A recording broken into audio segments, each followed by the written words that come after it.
है, पूरे देश में ये चर्चा है।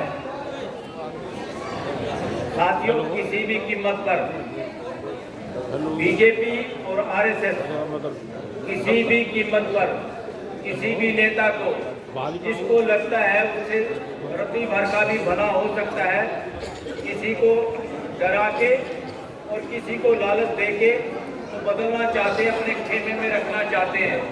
मगर इस बार का election BJP versus people of India है, देश की जनता वर्सेस बीजेपी इलेक्शन है। इस देश के अंदर इस बार अपोजिशन और बीजेपी में इलेक्शन नहीं है। अपोजिशन के रूप में देश की जनता है। अपोजिशन के जो भी लोग कैंडिडेट होंगे उनमें से जो भी अच्छा कैंडिडेट होगा, ये देश की जनता उसको जिताने का काम करेगी। इसलिए बीजेपी को और आरएसएस को बहुत डर लग रहा है। तो किसी भी सूरत में अपनी शकल सूरत सुधारना चाहते हैं उन नेताओं के जरिए और कौम के अलग अलग नेताओं को, ये सारे के सारे उस तरह के अलग अलग जातियों के नेताओं को, उन्हीं को जो इनकी रबड़ स्टैंप होती है उनको अपने पास रखते हैं। उनकी बोलने की कोई औकात नहीं है। यहाँ पर सिर्फ एक ही आदमी बोलता है, एक ही सोचता है, वही फैसले करता है। बाकी सारे के सारे पूरी कैबिनेट, इस देश में इमरजेंसी में भी ऐसी सिचुएशन नहीं थी, पूरी कैबिनेट गुंगों की है। अब यहाँ पर दो विचारधाराओं की इस देश में लड़ाई है। ना यहाँ मुसलमान वर्सेस हिंदू रहा, ना मुसलमान राजाओं की कोई ज्यादा बात रही, ना अंग्रेजों की कोई बात रही। यहाँ असली बात दो लड़ाई, दो विचारधाराओं के बीच में जो आज भी जारी है। एक विचारधारा है मनुवाद, वर्ण प्रथा। ये वर्ण प्रथा उसी तरह की दूषित और गंदी प्रथा है जैसे सती प्रथा थी। इसका नामो निशान इस देश से मिटाना होगा। एक तरफ वो लोग हैं और दूसरी तरफ है मानवतावादी लोग, पूरे देश के सारे लोग, जिसको बहुजन समाज हम कहते हैं। ये झगड़ा था। जब इन मनुवादियों के हाथ से जुगाड़ खराब हुआ तो बाहर के आक्रांताओं को भी इन्होंने बुलाया। जब इनके हाथ से जुगाड़ कम हुआ, अंग्रेजों का भी इन्होंने साथ दिया। कोई विदेशी नहीं, असली अगर विदेशी इस देश के लिए हैं तो इस विचारधारा के लोग हैं जो इस देश के बहुजन समाज को मानव ही नहीं मानते, अपने जैसा मानते नहीं। इसी विचारधारा की वजह से इस देश में राम मंदिर बना है। राम मंदिर किसी भगवान का मंदिर तो वैसे कहते हैं, भगवान का मंदिर नहीं है, वो किसी राजा रामचंद्र का के नाम से जो कथा कहानियों में पढ़ते हैं उसका मंदिर है। जो राम अगर कोई ईश्वर अल्लाह के नाम से कोई मंदिर है तो वो ऐसा मंदिर नहीं हो सकता जिसमें टर्म एंड कंडीशन हो, कौन मूर्ति के पास जाएगा कौन नहीं जाएगा। ये किसी उस राजा का वो था कि नहीं था, मैं तो कहता हूँ था ही नहीं। ना राम राज्य था, ना राम राज्य है, ना राम राज्य होगा। इस देश में 47 से पहले जूते मार के हमने राजाओं का राज्य खत्म किया था। तो इस देश में दोबारा कोई राजा पैदा ना हो जाए, इसकी गारंटी ये पूरा समाज, पूरा 140 करोड़ लोग देना चाहते हैं। राम के नाम पे एक भ्रम फैलाया जा रहा है कि कोई ऐसा आदमी, ऐसा अवतार होगा जो बेड़ा पार करेगा आप लोगों का। कोई ऐसा आदमी होगा, हाँ वो राजा होगा, सारी प्रजा होगी। किसी को प्रजा होना स्वीकार है क्या? इस पूरे ब्रह्मांड में कोई राजा नाम का खगड़ नहीं है। तो ये कौन है राजा को खगड़ बनाने वाले? इनसे जागना होगा। बहुजन समाज जिस दिन ये समझ गया ये मानवता विरोधी अगर कोई है तो उस कथा कहानियां हैं उनको अरब महासागर में फेंकना होगा। वो किसी आस्था के खिलाफ नहीं, सच्चाई के खिलाफ। हमारा संविधान सच्चाई को समझने की और शिक्षा की गारंटी देता है। तो शिक्षा की गारंटी का मतलब क्या है? शिक्षा की गारंटी का मतलब है दुनियादारी की सच्चाई जानने का और समझने का सबका हक है। जब हम सच्चाई के आधार पर बोलते हैं तो गहरे गहरे नथुर प्यारे कहते हैं कि हमारी भावनाओं को, हमारी आस्थाओं को ठेस पहुंची है। ऐसी आस्थाओं को जूते मारेगा ये देश और मैं उसमें साथ हूँ। कोई आस्था ऐसी नहीं जो झूठ पे आधारित हो। हमारी आस्थाओं की तब हम कदर करेंगे उसका एविडेंस दो, उसकी सच्चाई बताओ कि इस तरह की कोई सच्चाई है। तुम सच्चाई से भागने वाले लोगों और धोखेधड़ी से रचित ग्रंथों के सहारे इस देश को गुलाम बनाए रखा। इस देश की सनातनी परंपरा का अगर कोई पुरोधा था इस देश में, उसको अच्छाई की तरफ बढ़ाने वाला, वो एक सबसे प्रमुख महात्मा बुद्ध, दूसरे नंबर पे महावीर जैन और तीसरे पे गुरु नानक जी। ये तो थे मानव को मानव के पक्ष में कि अपना दीपक खुद बनो, समझो और जियो। ये कोई किसी के कहने पे ये अवतार हो गया, फलाना हो गया, ये ढोंग नहीं चलेगा।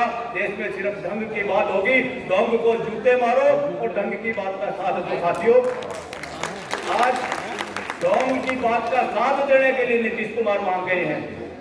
सिर्फ डोंग का साथ देने के लिए जो आदमी इधर से उधर कूद गया, तो किसी भी समाज का हो, चाहे बहुजन समाज के लोग हैं, ये सारे वो लोग हैं जो हमारे लिए समाज के लिए जयचंद का काम कर रहे हैं। इन सारे जयचंदों से जागरूक होने की जरूरत है। संविधान कहता है, प्रियम्बल कहता है कि जितने पॉलिटिकल लोग होंगे देश में आजादी के बाद, वो व्यवस्था की बात करेंगे, उनमें हड़बड़ाहट नहीं होगी एमएलए बनने की। ये कौन लोग हैं जो बार बार सीएम या पीएम बनने के लिए देश को बांटने की कोशिश करते हैं? पीएम भी जिस तरह की बात करता है वो असंवैधानिक है, और यहाँ का इलेक्शन कमीशन नपुंसक है, देश का बिल्कुल गिरपत में आ गया है। और इस ऐसे मौके पे जब सरकार निरंकुश हो, पार्लियामेंट बंधक हो और जुडिशरी स्लो हो, और जुडिशरी भी बहुत सारे सुप्रीम कोर्ट के जज और पुराने हमारे बार के एसोसिएशन के अध्यक्ष बार बार बोल चुके हैं कि सुप्रीम कोर्ट भी प्रेशर में है और चीफ जस्टिस भी कहता कुछ और है, हाथी के दांत दिखाने की कुछ और है, करने के कुछ और है। साथियों, जागरूक हो जाओ, किसी पे भरोसा करने की जरूरत नहीं। अपना दीपक आज खुद बन के महात्मा बुद्ध की तरह से खड़ा होना पड़ेगा। महात्मा बुद्ध ग्रेट थे, उन्होंने खुद कहा मेरी भी मत मानो भाई, अगर मैं कहीं गलत हूं तो बताओ और तुम सही रास्ते पे चलो। और यहाँ ये लोग कहते हैं हमने जो कह दिया उसको मान लो, तुम्हारी ऐसी की तैसी, इसको मान ले। और क्यों मान ले? जो ये कह रहे हैं ना चुपचाप मान लो, ये अपने बच्चों को तो विदेशों में पढ़ाते हैं, अपने बच्चों को साइंटिस्ट बनाते हैं, और देश के लोगों को कहते हैं चुपचाप ये मान लो, ये मान लो। एक सरकार राम भक्ति की बात करती है, 2 मिनट में बात करना। एक सरकार राम भक्ति की बात करती है और दूसरी सरकार साथ में हनुमान चालीसे की बात करते हैं। ये बीच में कहां से आ गए भाई? ये हनुमान हमारे बुजुर्गों के यहाँ कोई कुंजड़ वाला आदमी पैदा नहीं हुआ, पूंछ वाला, ना हमारे समय में हुआ। मेरे दादा ने बताया भाई पूंछ वाला कोई हमारे यहाँ हुआ नहीं आज तक। एक आदि पर कहीं गड़बड़ होकर कोई पूंछ आती होगी, वो खबर बन जाती है। ये कहां से किस तरह के लोगों का कैरेक्टरों को लिए बैठे हैं? अगर इससे आस्था किसी की भंग होती है, देश का संविधान उस आस्था को जूते मारने का हक देता है। साथियों, तो फंडामेंटल राइट बड़ा है, आस्थाओं के राइट से बड़ा है फंडामेंटल राइट, इसलिए डरने की कोई जरूरत नहीं। एक और मुद्दा है, सिर्फ 144 धारा लगाने का। 144 धारा का मिसयूज किया लोगों ने अपनी सत्ता बरकरार रखने के लिए, अत्याचार करने के लिए। जो लोग सही बात करते हैं, आज के प्रधानमंत्री और मुख्यमंत्रियों की ड्यूटी है कि तुम राजा नहीं हो। अगर कोई हड़ताल करता है, प्रदर्शन करता है, तो ड्यूटी बनती है अपने प्रतिनिधियों को भेजो उनसे बात करने के लिए। और बड़ी बात तो ये है, जब बड़ा कोई प्रदर्शन हो देश में महत्वपूर्ण, तो सीएम और पीएम को भी वहां जाना चाहिए। वो महलों में बैठ के, जनता के द्वारा बनाए गए महलों में बैठ के, और बंदूकों के साए में जीने वाले लोग शासन के पोषक हैं, संविधान के विरोधी हैं। संविधान किसी को इन बंदूकों के साए में रह के देश को डराने की इजाजत नहीं देता। साथियों, अब धारा 44 अगर देश हित में नहीं होगी, ये देश धारा 44 को जूते मारेगा, बार बार तोड़ेगा। इसलिए डरने की कोई जरूरत नहीं। सबको अपना भय को मारो। और जब देश इकट्ठा हुआ था तभी इमरजेंसी में नेता छूटे थे। आज भी देश इकट्ठा होगा, उन लोगों का साथ देने की जरूरत है जो इलेक्शन के मौके पे गिरफ्तार ईडी और आईडी के सारे। इस देश में अगर मनुवाद से सबसे लड़ने वाला स्ट्रॉन्ग लीडर है देश में आज, और आज जो आज तक नहीं झुका, बार बार जेल में जाके, तो लालू प्रसाद यादव है। मुझे कहने में बड़ा गर्व महसूस होता है। आज उसकी किडनी बदलने के बाद भी उसकी बेटी को भी अंदर नहीं जाने दिया। ये पुलिस शासन नहीं है, ये देश की डेमोक्रेसी है। होना ये चाहिए तो उसके घर पे पूछताछ करते, या वो किडनी का पेशेंट है। हमारे यहाँ रूल ऑफ लॉ की बात तो हम करते हैं, मगर हमारा देश का संविधान और रूल ऑफ लॉ आदमियों को जलील करने की इजाजत नहीं देता। साथियों, जलील करके आप लोगों को डराना चाहते हैं, लालू को गिरफ्तार करके आपको डराना चाहते हैं कि बिहार का कोई आदमी बोल ना पाए। Thank you very much.